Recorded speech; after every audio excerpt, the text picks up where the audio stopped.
grab your coat and get your hat. Leave your worry on the doorstep. Just direct your feet to the sunny side of the street. Can't you hear a pitter-pat? And that happy tune is your step. Life can be so sweet on the sunny, sunny, sunny side of the street.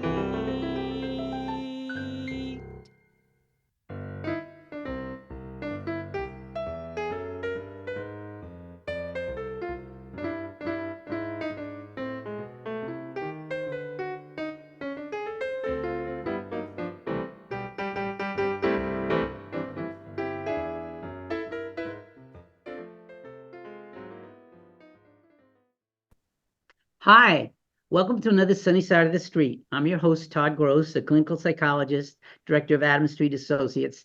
And for 20 years, we've been doing programs where we really try to highlight the positive side of human beings, individuals and organizations that do things to help other people.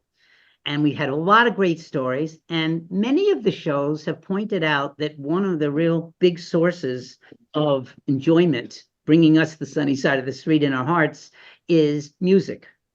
And within music, we've done many different shows, but we have not really done one on an amazing singer that has done so many things to bring joy to people all over the world with his wonderful voice and singing.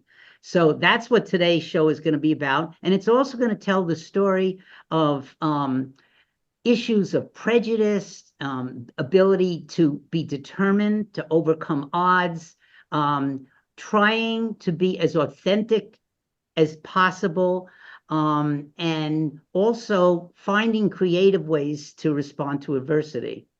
And then another companion part of the story that we're going to include today is when you do lots of wonderful things for people and with your voice bring so much joy, peace, and love from your work, you develop lots of friends and lots of people that really appreciate who you are and get who you are. And so as you give, sometimes you get back by even giving in the first place, but you also sometimes get back when you hit hard times. And so we're going to have another guest also who in his own right has done some amazing things in his life. And we're going to talk about the support of different families and also the support of a person that did a GoFundMe to help out when medical and financial problems hit, which we all have at certain points. So that's sort of the outline of what we're going to be doing. And now I want to introduce these two wonderful guests that we're going to be talking with. First of all, I wanted to introduce a name that you may, when you hear it, say, I think I know who that is, and you're going to be right. This person's name is Francois Clemmons, and we could call him Doctor or we could call him Francois, either way. But he has been amazing, an amazing person. And I'm going to tell you just a little bit by way of introduction. He received his Bachelor of Music degree from Oberlin College and a Master of Fine Arts from Carnegie Mellon University. He also received an honorary Doctor of Arts degree from Middlebury College. Then he won a Grammy Award for a recording of Porgy and Bess, Sporting Life, and founded and directed the Harlem Spiritual Ensemble. And then from 1997 until his retirement in 2013, he was the Alexander Twilight Artist in Residence of the Martin Luther King Spiritual Choir at Middlebury College in Vermont. He is famous. Now, here's where you find out if you were right. He is famous for his role on Mr. Rogers' Neighborhood TV show as Officer Clemmons, which brought a lot of joy to many people and helped lots of children really get support and understanding of their feelings and respect for who they are as people. And I want to really plug something right now. His memoir, Officer Clemmons, is an excellent description of his life challenges and successes, both professionally and personally, despite much adversity. And I will show you the cover of the book so you can get it. And I cannot recommend it more highly. It's, as I told him, his book is one that has really moved me, hard to put down, and an incredible journey. And if you'll notice the picture, there is a very important story to this picture that hopefully we will get at during the hour today. But there is Officer Clemmons with Mr. Rogers in a wading pool. And I also want to first welcome you, Francois. Thank you for coming. Thank you very much. Well, it's great to have you. And secondly, I also want to welcome Chuck Dickenson. And Chuck is a person that I know really well and respect an awful lot. What I want to say about Chuck is that he's well known in many towns, including Watertown for sure, for his amazing work supporting refugees, his participation in many working group and events in Watertown. He met Dr. Clemmons at Oberlin College and has been a lifelong friend of his. He orchestrated a very successful, which you'll hear about, GoFundMe drive to be of assistance to Dr. Clemmons. And he works tirelessly for so many humanitarian causes in the community. He organized the Martin Luther King Community Breakfast for many years. And what I would say about my Chuck over there is that when something needs to be done to help anyone of any age, Chuck is there. And that's why I love him. He's a great guy. And I appreciate that he came on the show as part of our story. So those are the two guests. Welcome, Chuck. Glad to have you here. All right. So to get us started, I want to start by asking Francois a question. Your book talks a lot about growing up and all the different events of your amazing life and the people you met.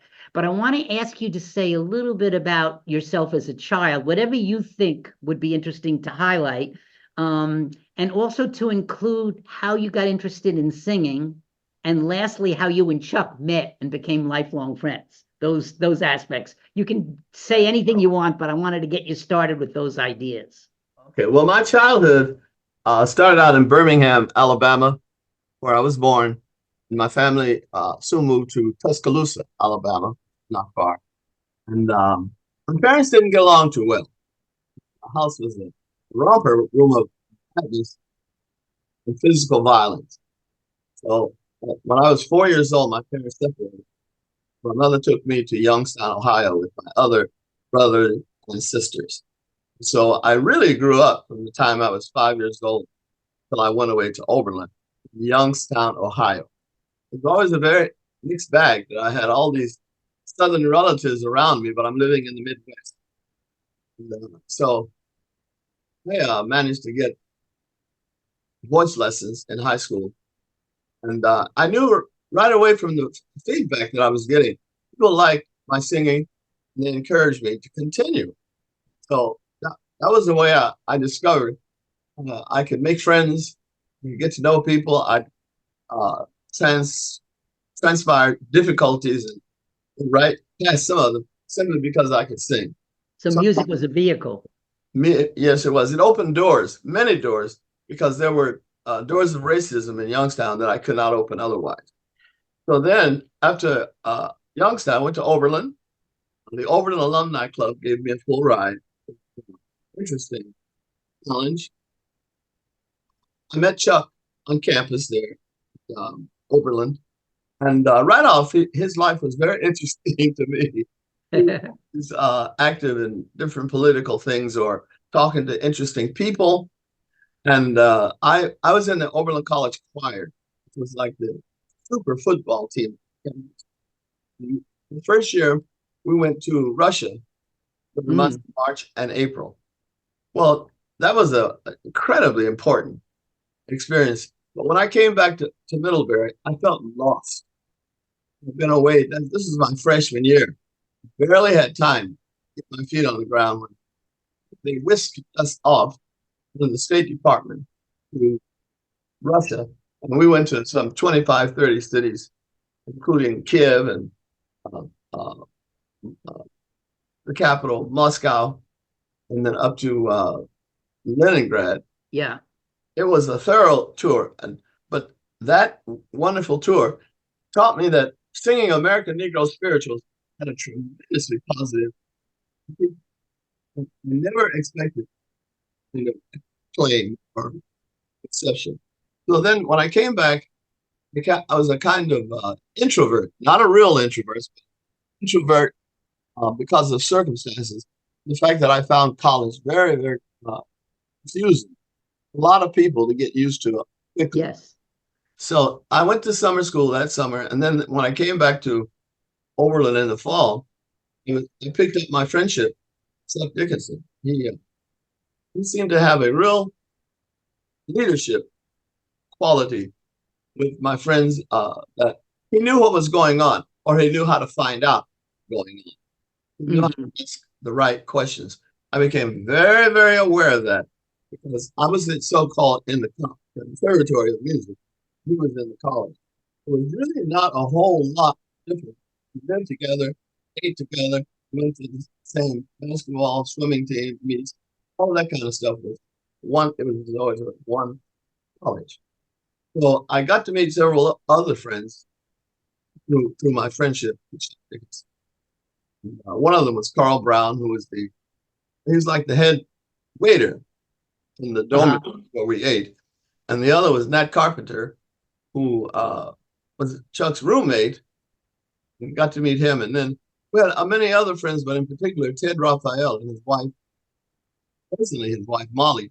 We were all there together. And after I left Oberlin, I went to Pittsburgh for graduate school. I had wanted to go to New York right away, audition and Broadway shows or whatever. And my voice teacher and several other people who were very wise suggested that I take a second year, another year before New York. They thought you weren't ready yet, that you needed Yes. So they convinced me. I got a scholarship to Carnegie Mellon. And I was the only graduate tenor. I think I was the only tenor in the whole music school. Yeah. And I just reveled on that because I got to do Benjamin Britten, Mozart, Mendelssohn, all kinds of choral works, but I was always the tenor soloist. So it was demanding, challenging. Yeah. So much new music, but I did it and I loved it. And in that process, I did a Friday, good Friday service at Third Presbyterian Church where Fred was a member. Oh, Fred Rogers, yes. Fred Rogers was a member. And when it was over, almost everybody came up to say how much they enjoyed it, how deeply moved they were. The most wonderful way. And then they said, we'd like for you to meet this man over here. He's been waiting patiently. I thought, well, come on over here and say hello. It turns out to be a real introvert. So he was very quiet, very subdued, very modest. Yeah. And very sincere. That's a word that I tune into pretty quickly. If someone is sincere or insincere, registers with me immediately. So he invited me ultimately to come and be on the television program because he had heard Good Friday concert. And that Good Friday concert moved him to tears. I got the idea from, I'll try to be brief, but at Christmas time, they do lessons and carols. Yes. And I said to people around me, how come there's no comparable lessons and carols for Easter time? Well, nobody had an answer. But, okay, I'm going to put together this program of spirituals which talk about the life of Christ, particularly the Passion. And I included songs like Mary Had a Baby, Mary had a baby, my Lord. Mary had a baby, my Lord. I sang that, and then I sang, sweet little Jesus boy, one long time ago. Sweet little holy child, and we didn't know who you were. So I sang some of those songs, and I got to Were You There? And they crucified my Lord. And he never said a mumbling word. For the different spirituals and in between those spirituals, the minister of the church had passages from the Bible that he and I talked about. We had a meeting, and I felt woefully inadequate, but between the two of us, we came up with spirituals were also, I mean, we came up with passages from the Bible. So we had a practice session where I sang, he read, I sang, he read. Well, Yes. we were all, I'm not kidding, everybody was very moved by this experience. And I thought, well, I've started something new. And I got several jobs, must admit, a lot of them through Fred Rogers. Concerning this lessons and carols that I was doing on Good Friday. And he invited me to be on the program. I had never been on television before. It was a whole new world. And I treated the intimacy of the studio as though it were a stage of Carnegie Hall. Well, I soon had to learn how to bring my resources in, in a very intimate, loving way. And Fred and crew, who were very, very patient with me. I'll be very brief, but soon while I was there, Dr. Martin Luther King Jr. was assassinated in Memphis, Tennessee. It was like thunder hit me, fired up inside of me. Couldn't control my sense of loss, anger, defeated. Everything negative came raining down on me. And Fred grabbed me and took me to his house. And I stayed there about a month, a little more. And during that time, he talked about what Dr. King meant to Black people, and in my opinion, should mean to the whole nation. And I learned a lot.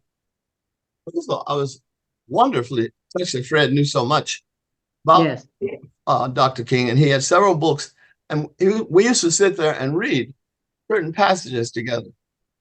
And this is part of my indoctrination or whatever, my learning that I was in a family situation that was very peaceful, loving, living, and all that. I watched his behavior with his children, his wife, and with me. So I became a member of the family. I considered him surrogate father. And from then on, it was a life together, but it wasn't always easy. I was struggling with my homosexuality, myself as a gay man. And I was just beginning to get handled on, because you could meet other gay people in Pittsburgh. It's a big city compared to Oberlin. And I went to a gay bar. I went to that gay bar just basically to dance and be with my very, very close friend, James Green. Well, as it turns out, somebody told Fred Rogers that I had been at that club called Playpit. Mm-hmm. And evidently, the picture they painted was not what I thought. So they said, I want to talk to you, Francois. You're getting a lot of notoriety, popularity being at this gay club. And I don't think you should continue, because I don't think the people who support Mr. Rogers' neighborhood, which is like Procter and Gamble and Heinz and Hershey, those kinds of industries, particular to Pennsylvania. He said, I don't think that they would support. That must have been really tough to hear that from him. Another one of those things that, the shock. Yes. Told what to do. I was a grown man, and I knew what I wanted, what I didn't want, and I've always wanted to make my own decisions. I don't like people telling me what to do. So I didn't like that. I thought, he's a man who is technically in Pittsburgh, very powerful. He's very well loved, very well thought of. He was trying to tell me something that I did not want to do. He was the star, the writer, the producer, everything in Mr. Rogers' neighborhood. Right. And in my opinion, he had the power to help me start my solo singing career. I wound up saying yes, and that he wanted me to help him develop the role of Officer Clemmons. I didn't want to do it. He also signed all the checks. And then I want to ask Chuck a question too. Okay. Well, to make a long story short, I decided to not go to the gay bars. In fact, I decided not to really come out as a gay person for at least 10 years. I stayed and what they called in the closet. My very, very closest friends knew. I had some musical friends who knew that I was gay, but the general public never expressed myself. I never allowed myself to be in compromising positions that would be different than what Fred Rogers expected of me.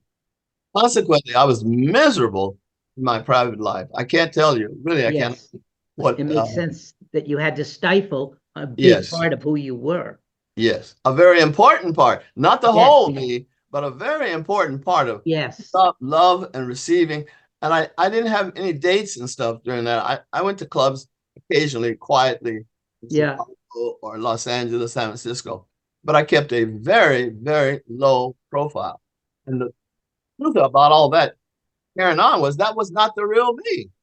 I have a question for you about that. Do you Yes. think that if it had been a different time, like close to now, in today's world, as opposed to Mr. Rogers' world at that point, do you think he might have grown and been able to say, you know, it's important for you to be who you are, just like he always said to the children, I like you just the way you are. The way you are, yes. It was a tough time trying to absorb that very important message that he gave. Yes, Time he didn't love me the way I am in terms of being able to express myself. right. So having this conflict, and it was a very serious conflict for me. As a boy growing up, I had very serious money. I'm qualified as poor. Part of the house I was in Alabama was a dirt floor in the house. So you understand what I'm saying. In outhouses and wood stoves, it was the basics. So here I was in Pittsburgh after Oberlin. And I met a man who really mean very much to him. He had everything he wanted. If I came to him with a financial problem, he resolved it right away. I mean, it was a very, very interesting for me to think that people live that way all the time. Yeah. Their house and the clothes they wore. Yep. They're taking vacations and holidays that I had not done. So it was one of the expensive things with Chuck because he invited me to Chicago during a time when I felt like I had no place to go. And my going to Chicago with him, I think, cemented my personal relationship. We became even more real friends. We talked to each other about real issues. I was able to share some of the incredible difficulties that I Let was me going take something through. what you just said about the friendship thing, and I want to bring in for a second Chuck to say a little bit about your memories of how you met Francois and how you guys became very important friends and what that importance of the relationship was like for you too. And then we'll continue on with where we're going with Francois. I like what he's saying too. Yeah. Good. Well, thank you. I just want to reiterate, Francois, when I went to Oberlin, Oberlin was part of my tradition, my family tradition. My dad went there, my grandfather went there, and I came as a Midwestern guy, a Western guy, kid, who had been part of relatively middle class, upper middle class, educated society. I met Francois. And I always remember the first time I ever saw him, it was in one of these freshman orientation sessions where everybody was together. And this skinny black guy over in the corner stood up and everybody was kind of introducing themselves or doing something. And he sang Moon River. And it made a huge impression on me because, first of all, he was African American. He was black, which made him different.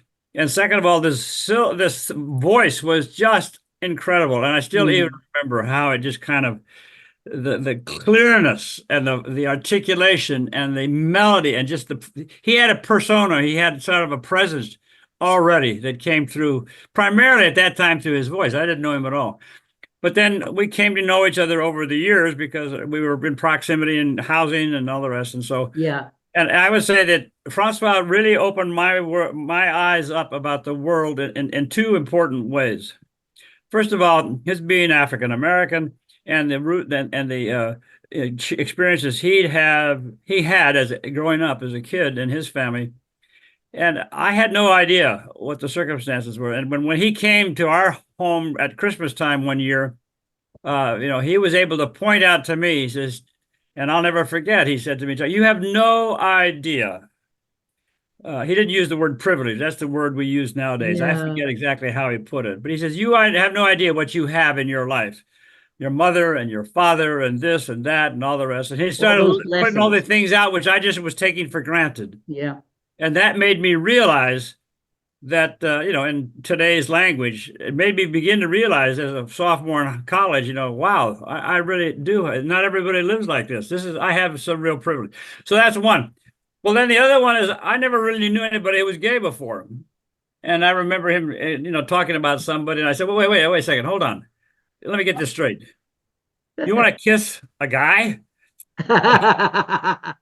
And he said, "Oh yeah, oh yeah, yeah." He says, "I want to kiss you."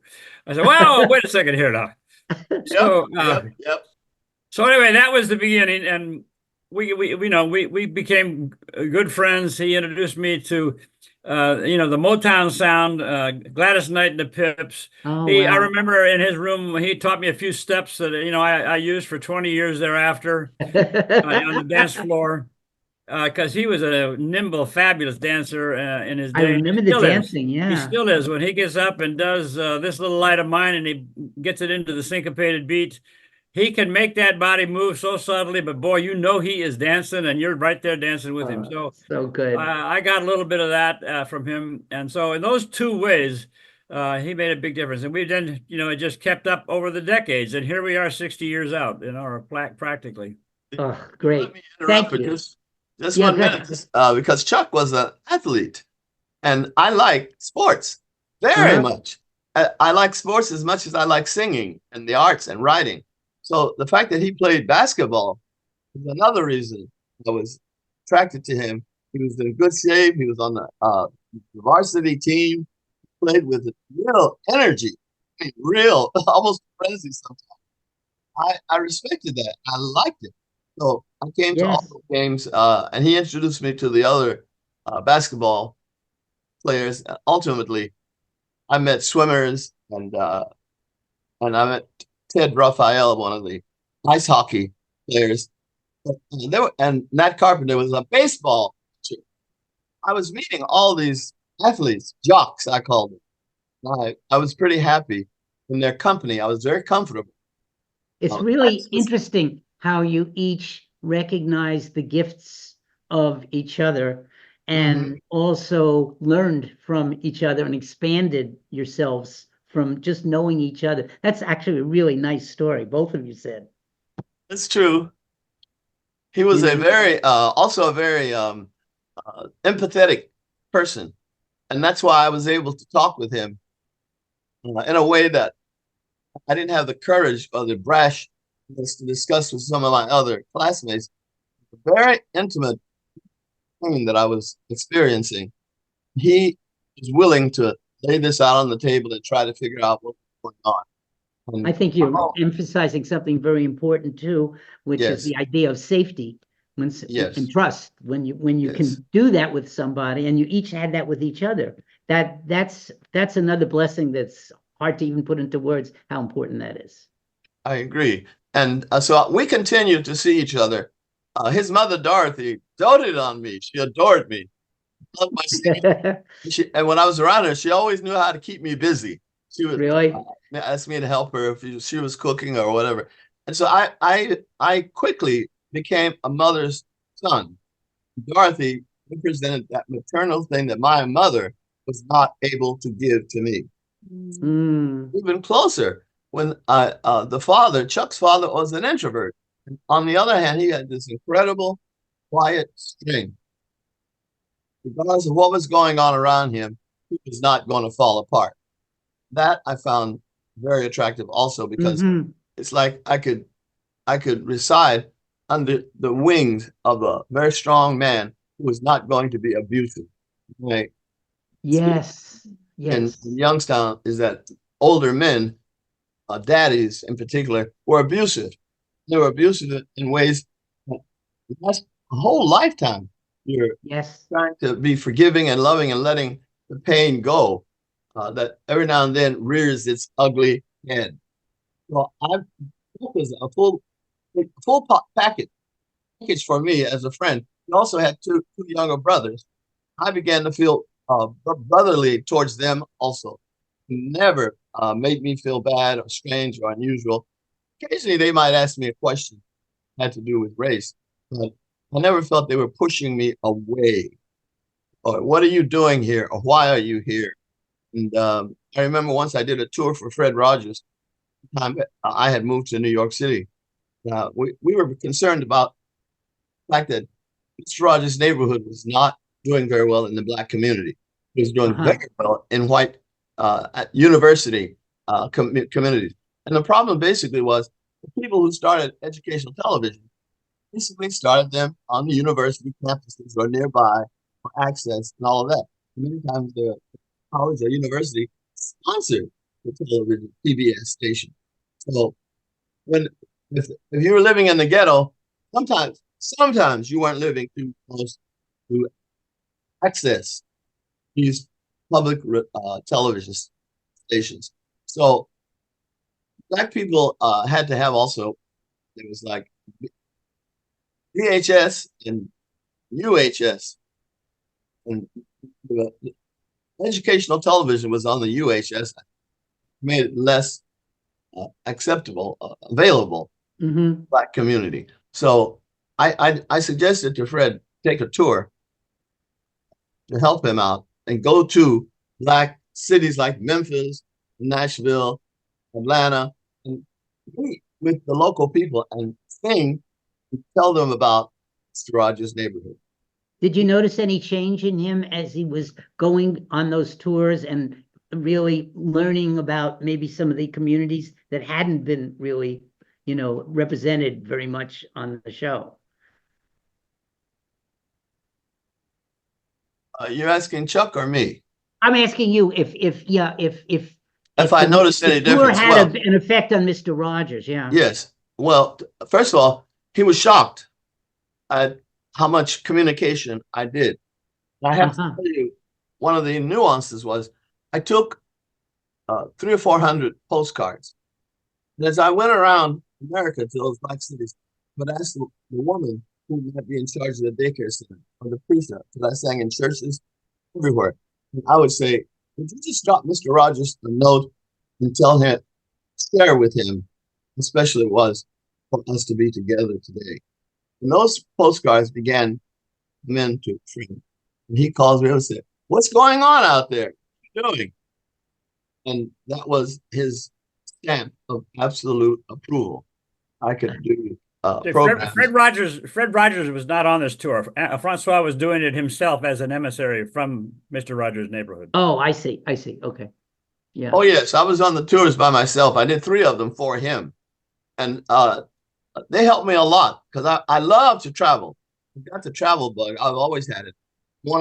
There's one story in your memoir that I remember that really struck me when there was some conductor was very rude to you, and Mr. Rogers was there, and he stood up for you, which is a very important concept. Will white people stand up when there's a really cruel, prejudicial kind of treatment going on? Yes. Ordinarily, I had felt alone when a white person had said something very nasty to me or used the N-word. Yes. I would withdraw and I would want to run away. But when I had that experience in Cincinnati with that young conductor, I was also ready to leave the theater, go back to the airport. Yes. And Fred Rogers intercepted me and said, no, take your coat off. Come on. We're going to go back in there and talk with that conductor. Things that I remember most is Fred made me feel I was protected. My daddy was going to take care of me. Yes. I never felt that in Youngstown, but he was daddy. He wasn't just Mr. Rogers. The thing that also touched me very deeply was watching him as much as myself. Very, very stern tones. This conductor. It was not just tone, it was what he said. This is Francois Clemmons. He is a member of our family. We love him. And we don't talk to him that way. And if what he said is true, you owe him an apology. In my opinion, no white person had ever apologized to me. So I thought, oh, that's the end of it. That guy's not going to back down on what he said. And instead, he practically fell on his knees, groveling Mr. Rogers at how sorry he was, how mistaken he was. He genuinely sorry that he had spoken to me. Very, very nasty. Can't tell you how nasty it was. And so when he apologized, I thought, well, I still want to leave to go to the airport. I said, Francois, you must shake his hand and tell him that you accept his apology. Oh my God. I'm telling you, I didn't want to say any of that stuff, but I did. And I mouthed it so that what I learned from Fred is I wanted to do something and do it right. I could do it on the surface and keep doing it until it became a deep part of me. I accept your apology. Yeah. Oh, you didn't mean to hurt me Really that mean way. it. You're saying Yes. from inside. Yeah. Yep. I had to learn that with several of my close buddies who were either from the South or they were like Fred. They grew up in white communities where there were no blacks or very few black people. And, Well, I think one of the things you're doing for our viewers is you're really answering a question they probably ask you a lot when you toured around. What is Fred Rogers really like? Because those are really telltale moments, and you see where he really stood and what was in his heart, you know? Well, I talked to him a lot. I mean, I can't tell you. I would go to Pittsburgh a day early or 2 days early to film Mr. Rogers. And during that time, I would go to be with him. When I was going to be with him, he and I was in the Pittsburgh Theological Seminary. So we would discuss biblical characters. I was very interested in that.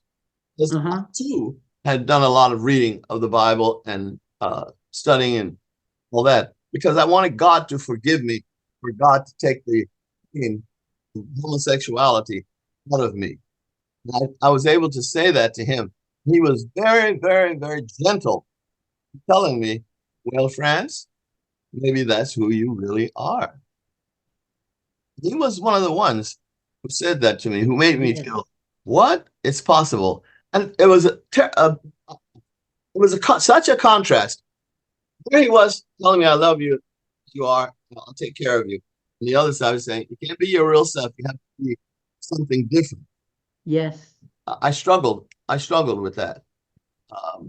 But there came a time when Dr. King was assassinated that I really felt despair. I turned to him and I said, what can you do? You've got to help. And he said, let me think about it, Franz. Give me a little time. I was impatient, but he was not. And he said, I'm going to send you a script. So he sent a script to me and I read it and I thought, well, this is nothing. What does he expect me to do or to feel in this circumstance? Well, that was another instance of Fred helping me to just be who I am. Because when I got to Pittsburgh, when we did the first rehearsal, wasn't much. Something inside of me began to change. When I actually sat down, went into his house and he told me to come my feet in the water with him. He was already moving away from old angry attitude. Yeah, that's it. And I was feeling blessed. I was feeling love. I was also feeling that I was loved again. This is very important to me. Yes. People that I feel love me. And I did not have that as a boy growing up. So the more Fred wanted me to do stuff, I tried to find a way of accommodating it, because there seemed to be a good outcome. Yes. Without being pushed out there and hurt or cast away. Yes. One of the things also that you mentioned in the memoir that's interesting is that your role on the show was Officer Clemmons. You were a policeman, and you had to deal, another one of the many things you worked on really well, I think, was we know how some officers have treated the Black community. And so you would have fear and you would have some distrust, and yet you were portraying an officer to children. And that, I just wondered if you could comment on what that was like for you. Oh, I didn't want to do it. And I Uh-huh. told him I didn't want to do it. Yeah. But as I said, Fred was the producer, the star, the script writer, and the everything, the director. And I knew that he had power.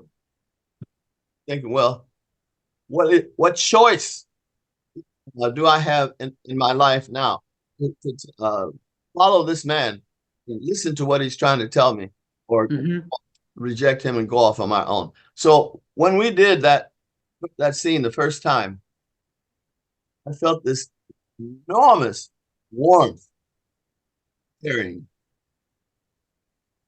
I was having some problems in the real world. Officer Clemmons was totally accepted in the neighborhood of reality and the Yes, one of the people in the community. Everywhere. That's right. So I said, okay, I'm going to do this role as Officer Clemmons. I come home, I leave all that uniform and everything at the studio, and then I can be myself at home. It's very schizophrenic in a way of characterizing it. I lived one way with Fred and another way when I was able to get away in New York and all that, until the time when I finally came out. But what I've heard from so many people about that scene, it's something that I didn't realize for a long time what I had done. By that I mean I participated, I was there physically, but I was not mature enough to understand what this man was trying to say. And he was giving me what he called unconditional love. That's why I began to get the beginnings of it and change as a person, not on the inside as well as on the outside. He was a very, very loving, tender, gentle man. But he spoke his mind, told you what he felt. And believe it or not, that's what made me start speaking my mind. I gave it right back. He was a good model. Yes, he was a good model. So I realized that something happened when Fred told me, "Oh, you should see the fan mail that we're getting at WQED in Pittsburgh." Oh, that's so new. That's great. Yeah, it was amazing. It was a real breakthrough. Yes. You know, in our country, there were a lot of white people who did not want Black people in their swimming pool. There were white water fountains and black water fountains, I know, in the South, too. Yes, all of that. And so he said, let's do the scene and put our feet in the water together. Well, what? It was a very intimate thing that was beginning to happen that I didn't know if I was up for it. Oh, I took off my boots, my socks, and I put my feet in the same water. Yeah. It was a great metaphor too. Yes. Really great metaphor. And you point out the love that was in it coming to you in the water, in the experience. And people talk about that and talk about in their families if they had any vestiges of racism. And they saw that video, that scene of Mr. Rogers was welcoming me. The racism went away. Yes. Automatically didn't say, okay, we're not like that. We're going to be like Mr. Rogers. Mr. Rogers loves Officer Clemmons. And then the other part was, people have asked me, what's the symbolism which you just referenced? Yeah. Was Jesus washing the feet of his disciples. And having that Last Supper in the upper room and all that stuff. I began to realize that Fred was making a very obvious comparison. It took me a while to realize. I was so humble. Please forgive me for patting myself on my back, but I was so humble. I couldn't imagine playing the role of Peter. And the fact that Fred, by some people's standards, was a Christ figure. So his wanting to help me first put my feet in the water and then to dry my feet with his towel.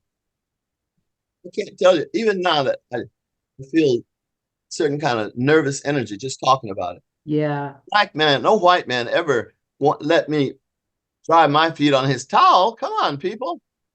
Be real here. I was in a lot of agony with and he insisted on helping me dry my feet. This is beautiful. I know we have about 10 minutes left. I want to fill in a little piece with Chuck about the GoFundMe to give you a chance to tell a little bit of the reasons and importance of the GoFundMe campaign for Francois and what helped it succeed. And also, how can people contribute if they still want to, too? Because this was another beautiful piece of love that you've given love, Francois, and you've received it. And this is more from Chuck, too. So I wanted you to have a chance to say just a little bit about that. And if we can sneak in one song, we're going to try to do that in the next couple of minutes. Yeah. Chuck sat in the director's chair. He was one of the driving forces of creativity. He seemed to understand or have a handle. He could get a handle on what needed to be done better than anyone else, certainly better than me. I was being used in a wonderful, wonderful way. That's cool. Chuck, yes. Tell us about that a little, what you did. Well, I guess the context is that over the years, Francois, through various reasons were beyond his control, experienced some financial difficulties.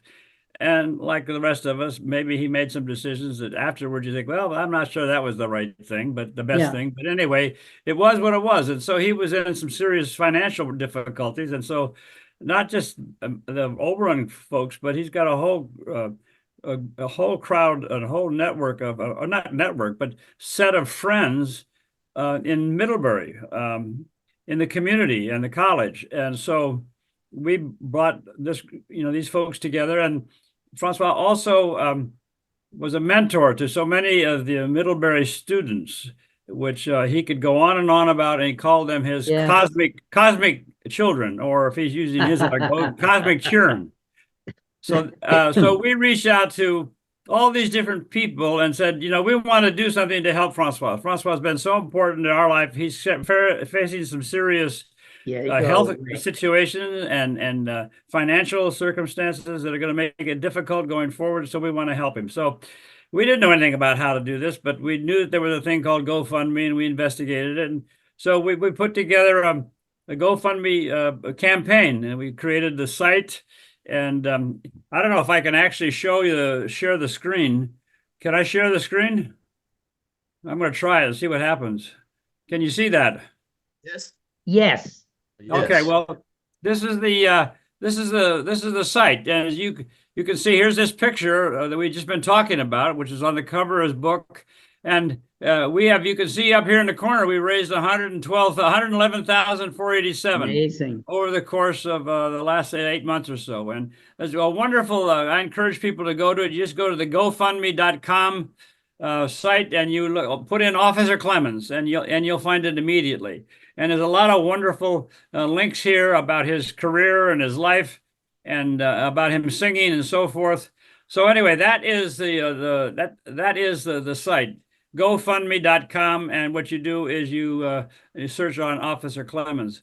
But I think the importance of this was for us to realize that we all have our challenges, and we all have our ways of responding to challenges. And sometimes we have to be able to be willing to accept help.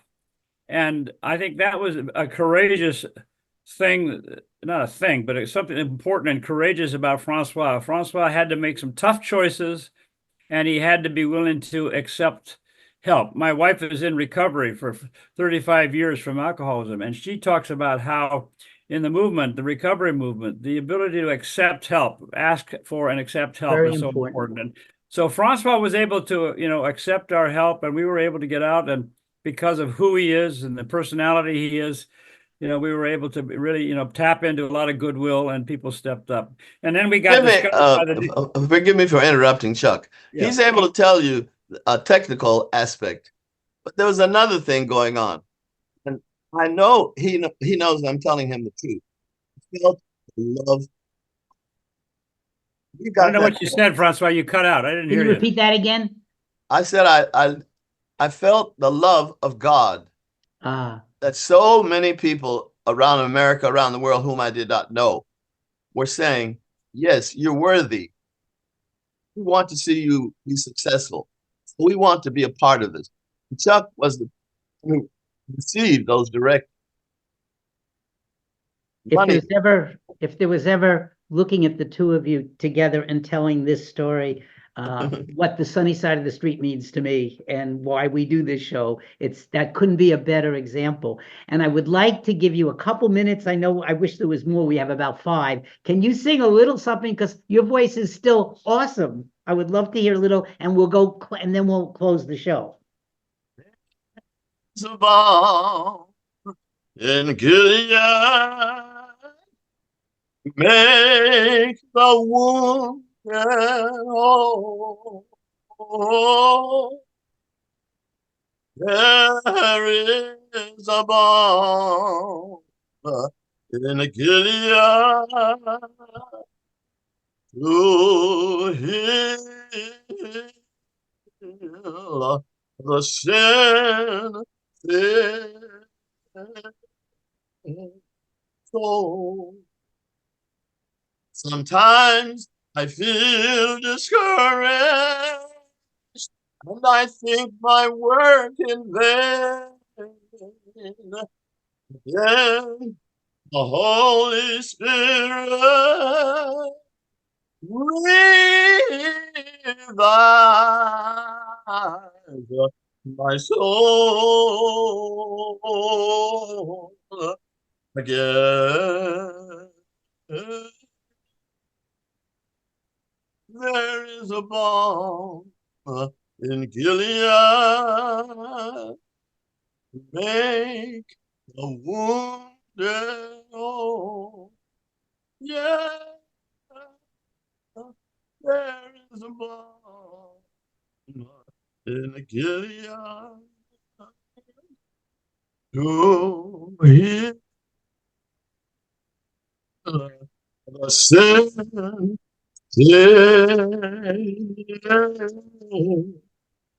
Oh,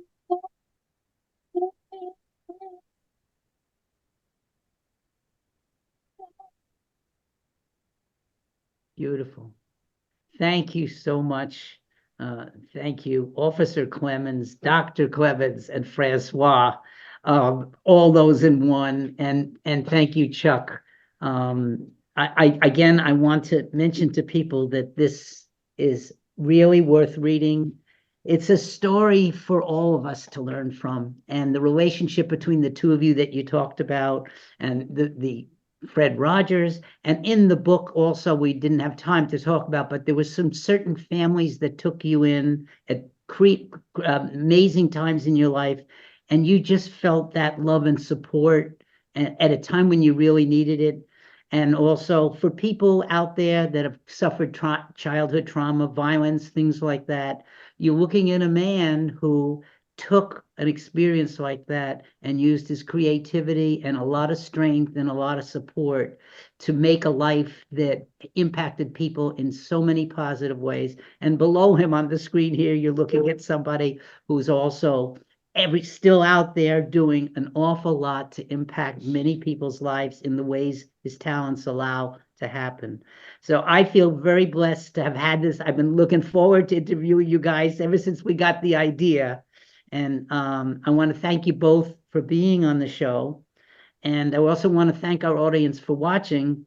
And I hope you'll join us soon again on another sunny side of the street. So take care, everybody, and think about the lesson that these two men are giving us, and also read that book. It's amazing. Thanks again. Thank you very much. It was a real pleasure.